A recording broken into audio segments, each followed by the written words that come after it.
Shivaji Maharaj terminus के लिए 12 डिब्बों की तेज लोकल है। कपासवर च्या किनाऱ्यापासून दूर उभे राहा, एक जलद गाडी जाणार आहे, कोणीही रेल्वे लाइन ओलांडू नका।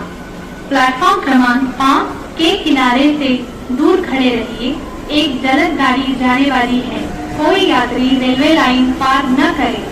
Keep away from the edge of platform number 5. Fast trains keep passing. Do not cross the rail